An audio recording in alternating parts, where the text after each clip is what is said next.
Assalamualaikum warahmatullahi wabarakatuh. Bismillahirrahmanirrahim. Alhamdulillahi rabbil alamin.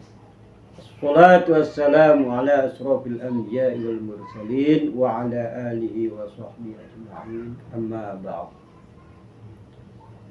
Pertama-tama marilah kita panjatkan puji syukur kehadirat Allah Subhanahu wa ta'ala yang telah melimpahkan nikmat pada kita, terutama nikmat iman dan nikmat Islam dan juga nikmat-nikmat yang lainnya. Salawat serta salam kami curahkan pula pada junjungan kita Nabi besar Muhammad sallallahu alaihi wasallam beserta keluarganya dan para sahabat. Para muslimin sekalian, saya di sini Kang Ahmad Nasir bin Kiai Hasan Mustafa bin Kiai Abdul Ghani bin Kiai Ali Wanantara Cirebon. Cuma sekarang berdomisili di Buntet Pesantren Kula. Para muslimin sekalian, saya ceramah di YouTube itu sebenarnya sudah lama, sudah 3 tahun. Tapi maaf, ini kali ini yang akan saya sampaikan itu sebenarnya sangat berat sekali. Berat sekali berat. Apa bisa dikatakan berat? Berat itu bukan yang saya sebagai penceramahnya saja, yang menerimanya ini berat. Jadi harus nanti mendengar ceramah yang akan saya sampaikan itu cobalah diterima dengan apa ya? Dengan iman bahwa ini yang saya sampaikan ini, yang penceramah menyampaikan itu adalah hak dan hukum-hukum dari Allah, yaitu dengan judul warisan. Bab warisan itu sebenarnya ada di kitabnya, namanya Faraid, bab waris.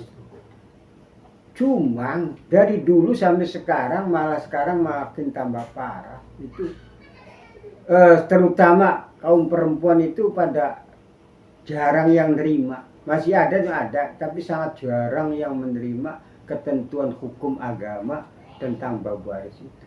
Yaitu terutama yang namanya istilah bahasa Jawanya itu wong lanang sa pikulan, wong wadon sa gendongan. Itu istilahnya itu orang laki-laki 2 bagian, yang perempuan 1 bagian. Itu perempuan dari dulu sampai sekarang itu jarang yang terima. Yang dipakai hukum perasaan, bukan hukum keadilan. Tapi saya di sini yang akan disodorkan, yang akan saya sampaikan itu ya hukum agama, hukum keadilan, bukan hukum sama rata. Yang namanya adil itu bukan sama rata, bukan. Karena yang namanya adil itu, saya contohkan, Anda punya anak 3, yang 1 SMA, yang keduanya SMP, yang ketiganya SD. Ini contoh. Lalu setiap hari mau berangkat itu minta uang, dikasih uang.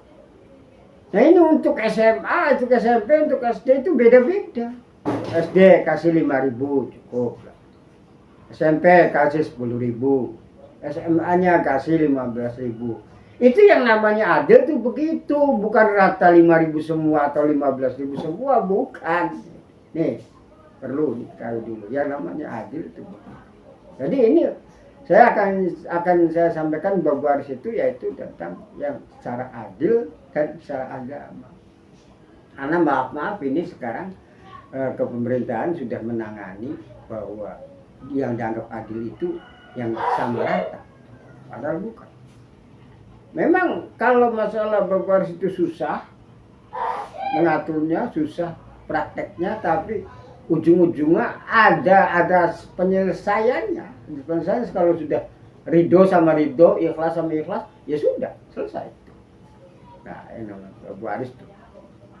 Nah, bab waris itu saya tidak akan menyampaikan bahwa secara detail, rinci, bahwa ini ahli waris ini, ahli waris ini, ahli waris ini itu dapatnya segini, anak yang ini istri segini, itu tidak menyampaikan begitu, tapi akan saya mengarahkan saja.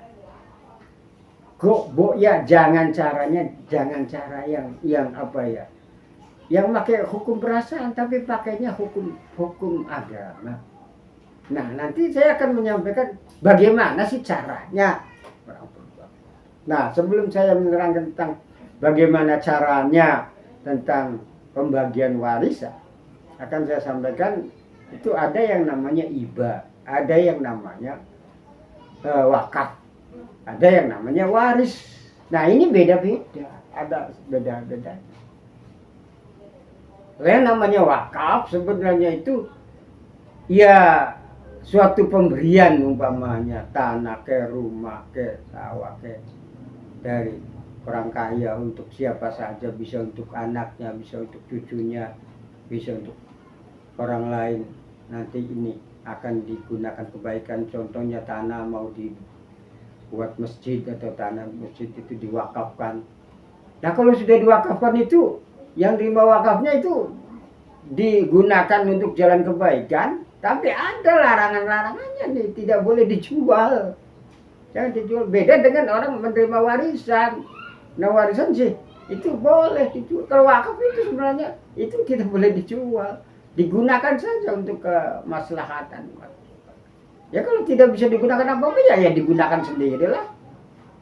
Gunakan untuk tempat, untuk ibadah, orang yang beribadah. Tapi orang yang diberi wakafnya orang yang beribadah. Kalau ternyata umpamanya rumah atau apa tanah lalu tidak bisa memanfaatkan untuk kemasyarakatan, untuk orang lain, tapi ya setidaknya digunakan untuk dirinya sendiri boleh, asal jangan dijual. Itu yang namanya wakaf. Nah, beda dengan iba. Nah, wakaf, pemberian wakaf itu dari orang kaya untuk siapa saja bisa, tapi dengan syarat ada saksi dari ahli waris. Nah, sekarang pemerintah menangani yaitu ya ahli waris, ya aparat kepemerintahan, ya ustadz, kiai. Jadi ada orang 3 menyaksikan bahwa ini bapak ini mewakafkan tanah sekian hektar untuk orang ini, untuk bikin masjid ke, untuk bikin musola ke, apa ke, itu boleh. Tapi ya itu dengan catatan ada saksi. Kalau dari ahli warisnya tidak setuju, ya jangan. Ahli warisnya tidak boleh, tidak bisa. Nanti kan semuanya bertanda tangan. Nah, ini aparat pemerintahan menangani itu bahwa ini diwakafkan, itu yang ahli warisnya juga tanda tangan minimal 1, umpamanya anaknya 4, 5, tapi ya cukup 1 juga nggak apa-apa. Itu namanya wakaf. Sekarang iba. Iba itu namanya suatu pemberian dari orang kaya atau dari orang tua pada anaknya atau pada cucunya atau pada istrinya, pada siapa saja boleh. Tapi sebenarnya yang namanya iba itu suatu pemberian yang bentuk apa itu, bangunan ke, bentuk rumah ke, bentuk tanah ke, bentuk sawah ke. Tapi sebenarnya itu yang namanya iba itu ngomongnya nih, ngasihnya itu sekarang, tapi sebenarnya dimanfaatkannya tuh, dimanfaatkannya tuh ya nanti sebenarnya kalau udah meninggal. Nah, tapi ini juga ada saksi yang namanya iba, orang kaya Bapak Anu lalu memberikan sama orang karena yang disenangi, boleh, masa apa saja boleh. Tapi ukuran pemberiannya nih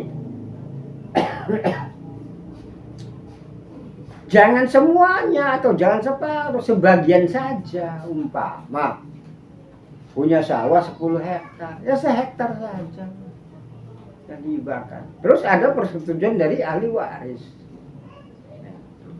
Jangan 10 hektar dihibahkan saja sama Kiai Anu, Ustadz Anu, ahli warisnya tidak dikasih tahu, tidak diminta izinnya. Jangan, jadi itu berarti salah, caranya salah. Jadi caranya itu ahli waris dikasih tahu, ada izinnya, tanda tangan bahwa ini tanah ini akan dihibahkan nama Kiai Anu umpama. Nah, itu boleh dengan cara ya kayak tadi begitu, ada ahli waris, ada diantaranya ustadz, kiai, atau terus ada aparat kepemerintahan, semuanya bersetuju, semuanya bertanda tangan, sah, itu iba, itu boleh. Jadi sedikit ada perbedaan. Terus kalau hibah sih apa ya? Kalau hibah sih masih bisa dijual, bisa. Umpamanya dia yang dikasih hibahnya tuh lalu butuh untuk nambahin ibadah haji, kurang duitnya, ini jual aja tanah ini. Udah daftar haji tapi kurangnya banyak masih. Lalu tanah ini dari pemberian dari bapak anu itu, saya jual saja buat ongkos haji. Itu boleh, itu hibah. Kalau tadi wakaf sebenarnya tidak fokus. Nah, udah segitu saja. Terus selanjutnya bab warisan. Nah disinilah yang saya rasa berat hati menyampaikannya, yaitu warisan, karena banyak kaum wanita, kaum hawa, kaum perempuan itu banyak yang menolak hukum bab waris, itu banyak yang menolak karena ketentuan dari Al-Quran, ketentuan dari hadis, ketentuan dari para ulama dulu itu semuanya yaitu bahwa pembagiannya yaitu laki-laki 2, perempuan 1. Terus anak angkat, anak tiri ya tidak dapat. Kalau istri ya dapatnya sedikit, seperti 8. Nah yang ketentuan begitu tuh, Masya Allah, repot sekali, jarang sekali perempuan yang menerima itu. Sampai-sampai ya ikut ke pemerintahnya, ikut tanganin, sampai-sampai ya ngikutin apa hukum perasaan. Akhirnya yang dianggap adil itu yang sama rata. Padahal bukan yang adil. Yang tadi saya jelaskan yaitu yang namanya adil itu ya begitu, beda-beda. Nah, sekarang kembali ya. Anak tiga-tiganya itu beda-beda besarnya. Lalu belikan sepatu atau sandal, lalu nomornya yang sama. Ya tidak bisa, yang duanya tidak bisa pakai.